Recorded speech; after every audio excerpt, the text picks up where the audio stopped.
In the frontline setting, for example, we have both continuous and time-limited options. We have BTK inhibitors given alone or in combination with a CD20 antibody, which are a treat to progression strategy. And then we have Venetoclax with Obinutuzumab, which is given for 12 months as a time-limited approach.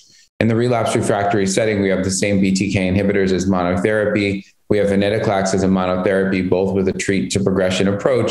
And then we have Ven plus Rituximab as a time-limited 24-month therapy. Patient preference for one versus the other, I think, varies, and I don't see a particular trend favoring one or the other approach.